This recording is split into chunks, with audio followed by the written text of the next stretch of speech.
Fala pessoal, Carlos falando aqui.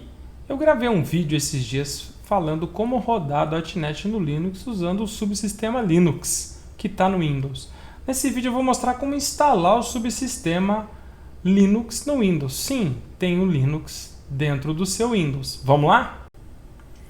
Muito bem pessoal, então como é que a gente instala o subsistema Linux no Windows? Lembrando que você tem que ter o Windows 10 ou o Windows 11, que é o meu caso aqui, tá bom? Então eu vou entrar no iniciar aqui, vou digitar aqui Ctrl Panel, vou botar aqui desse lado, eu venho aqui em Programas,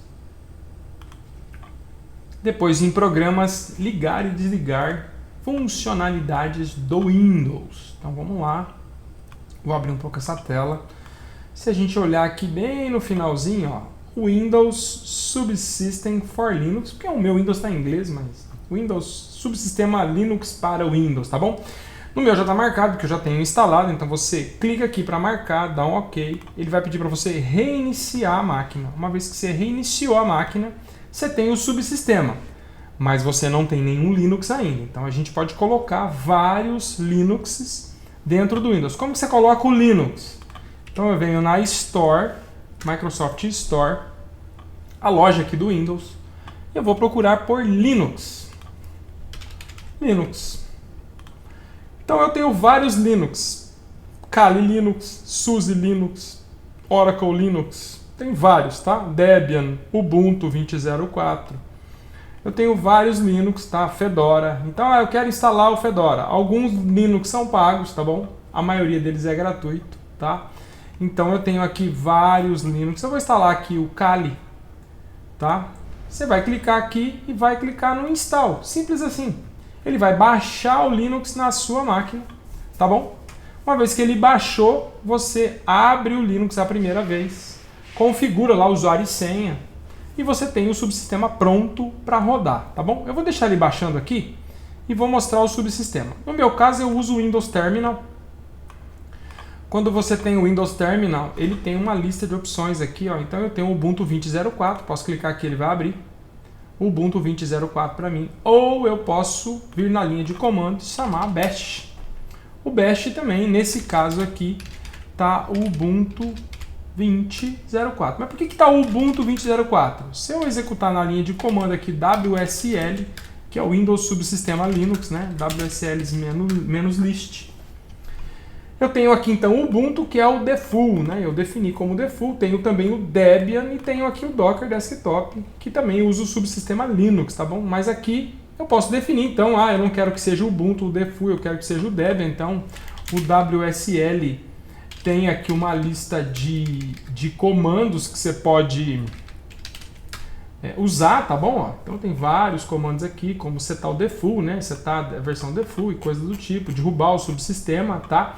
O subsistema fica rodando na máquina, então posso derrubar o subsistema dando um shutdown nele para ele desalocar a memória que ele está utilizando. É um Linux, realmente, é um kernel de Linux que está rodando aqui, tá bom? Bom, aqui eu tenho o meu Ubuntu, tá bom? Ele compartilha aqui a mesma estrutura de pasta. Então, se eu executar pelo Bash, então vamos lá, eu estou na pasta temp, por exemplo, aqui, ó. Tenho várias coisas na pasta temp, tá?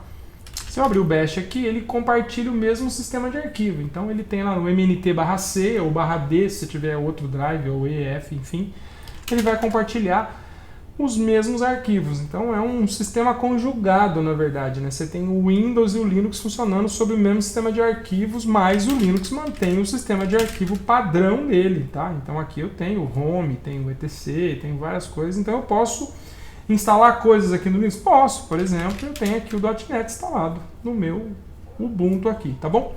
Mas e se eu for para o Debian? Então agora eu tenho um Debian Linux. Se eu mandar mostrar o S-Release, agora eu estou no Debian, tá bom? O Debian vai ter .NET? Não, o Debian não tem .NET, porque eu não instalei. Então, são sistemas isolados, né? Aqui eu tenho .NET, aqui não. Então, eu vou usar comandos aqui do Debian para poder instalar coisas. Eu tinha instalado o Kali, né?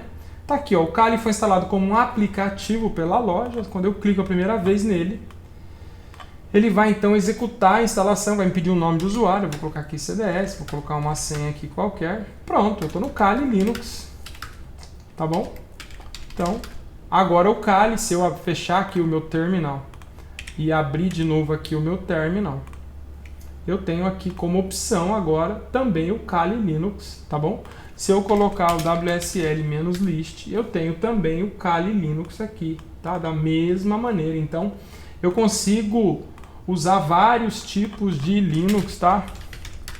Então, de novo, eu estou compartilhando a mesma estrutura de pastas que o Windows tem, né? Eu estava na pasta temp, lembrando que o Linux é case sensitive, tá? Então, eu estou usando a mesma estrutura de pasta, logicamente respeitando aqui as configurações que eu tenho do Linux, que ele tem aqui, cada Linux com as suas particularidades. Eu posso então usar vários tipos de Linux aqui dentro, tá? Uma coisa que eu gosto de fazer no Linux é usar o Docker. Opa, Bash. Então, por exemplo, eu não preciso instalar o Docker Desktop. Se você está habituado a usar a linha de comando, está habituado a usar Linux, você pode instalar o Docker aqui. Eu tenho ele instalado aqui, tá aqui, ó. Tenho aqui algumas imagens, então eu tenho o Docker, na verdade ele não está iniciado, tá? Eu vou dar aqui um Docker Image, eu não estou com o Docker instalado, então eu vou dar aqui um sudo service docker start. Muito bem, ele startou o Docker, que é um Linux, tá bom? Tem algumas imagens aí que eu estava testando algumas coisas, tá? Docker PS, então eu posso usar como se fosse um Linux normal, tem algumas coisas rodando aqui no meu Docker. Posso usar, voltar para o meu Windows e continuar trabalhando normalmente aqui no meu Windows. Então, eu tenho várias vantagens aqui de estar usando o subsistema. Então, essa facilidade de eu não ter que ficar ligando máquina virtual e colocando, é diferente usar na máquina virtual? Sim, a máquina virtual vai ter um isolamento lá do kernel, vai estar totalmente isolado no ambiente. Aqui eu estou compartilhando o ambiente, mas faz sentido para mim. Não estou mais usando, posso dar um shutdown no meu subsistema, ele desliga tudo. Então, se eu chamar o Bash, ele vai inicializar de novo, talvez demore um pouquinho, mas eu tenho o subsistema rodando aqui de novo, facilmente aqui. Então, é bem interessante e bem prático. Beleza? Valeu, pessoal. Até o próximo vídeo.